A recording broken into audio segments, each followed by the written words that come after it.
Good morning. आज आपका test भी है तो मैं ओनली डाउट्स ही डिस्कस कर रहा हूँ। तो ये एक बच्चे ने डाउट भेजा था, कल शाम को तो सारे डाउट्स हो नहीं पाए थे, तो इसीलिए अभी फिर से उसको कंटिन्यू कर रहे हैं। तो HCV पेज नंबर 198 पे एक्सरसाइज में क्वेश्चन नंबर 10 है।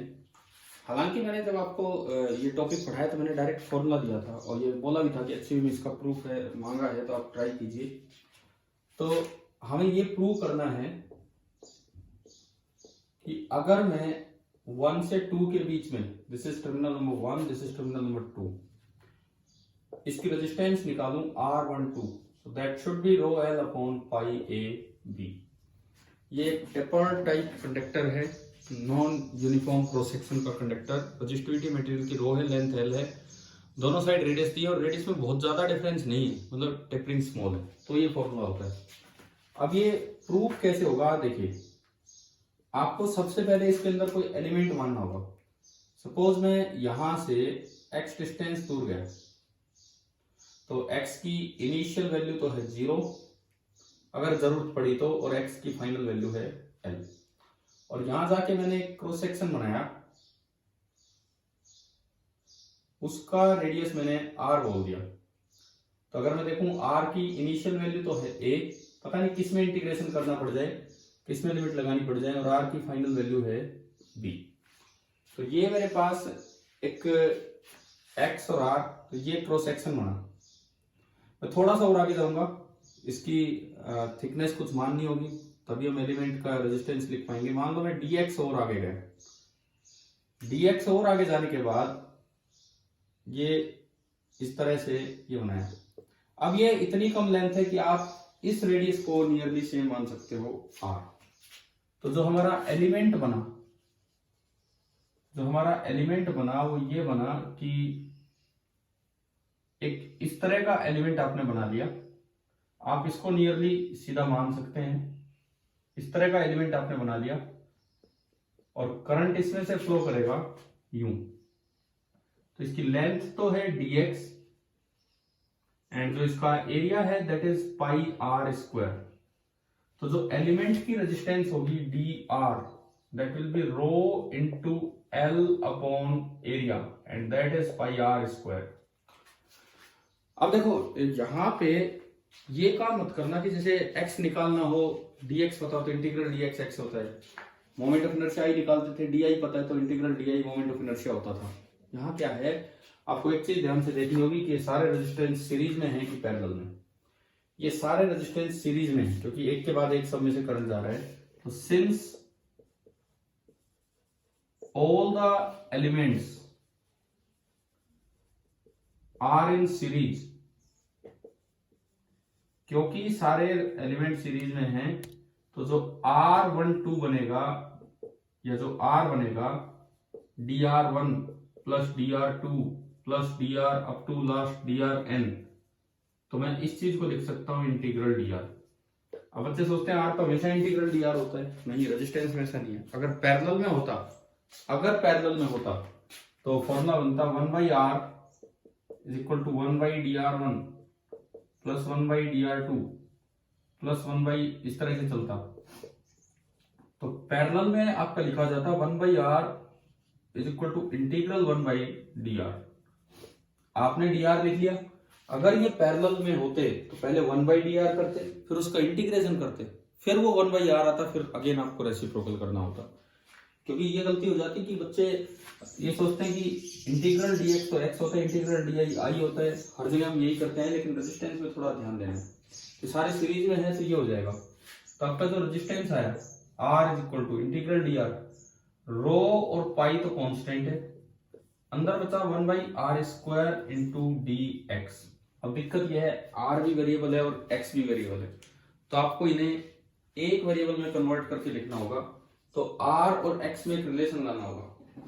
r और x में रिलेशन लाने के लिए देखिए, मुझे r और x में एक रिलेशन लाना होगा। उसके लिए मैं क्या करूं, मैं यहां से एक परपेंडिकुलर डाल रहा हूं सामने, तो ये वो परपेंडिकुलर है जो मैंने सामने डाला, और ये इसकी बाउंड्री है, पेरिफेरी है।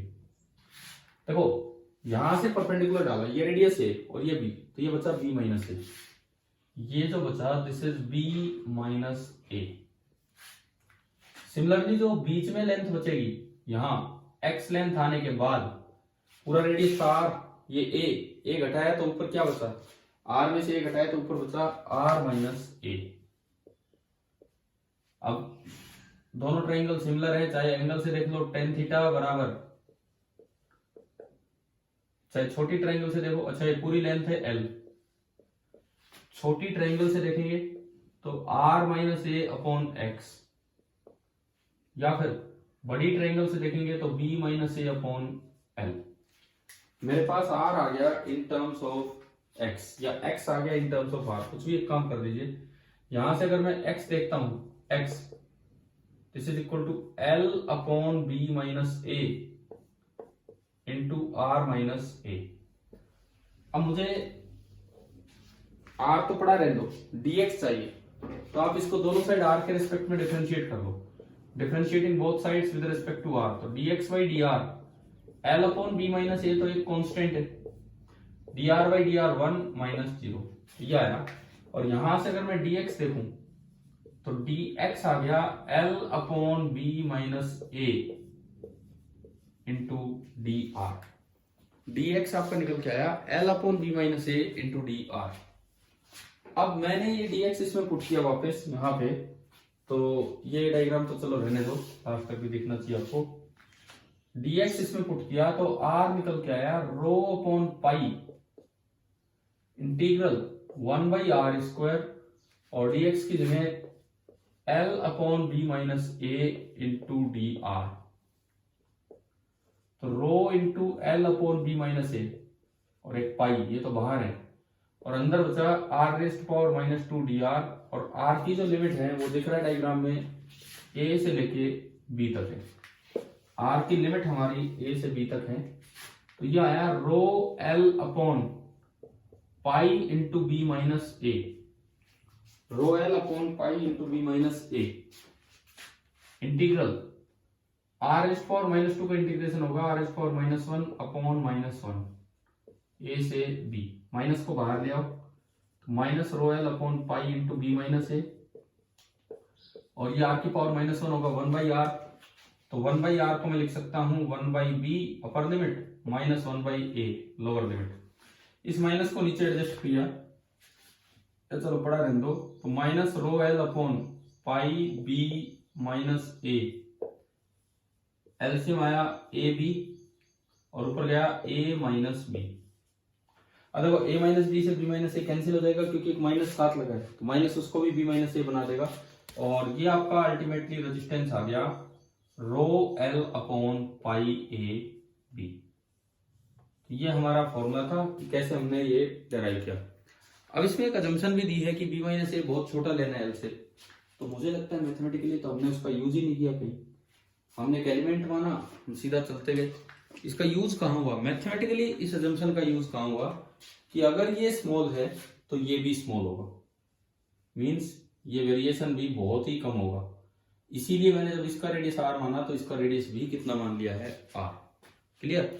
अगर इसका रेडियस आर है तो इसका भी आर ही माना जा सकता था, क्योंकि ये लाइन बहुत ज्यादा तिरछी नहीं है अकॉर्डिंग टू गिवन कंडीशन, तो डी आर लिखना थोड़ा आसान हो गया है। शायद क्लियर हो गया होगा ये डेरिवेशन। बाकी आपके अगर और भी डाउट्स हैं तो मैं ये डाउट्स लेता रहूंगा, इसी तरह से आप अपनी तैयारी करते रहें। Thank you.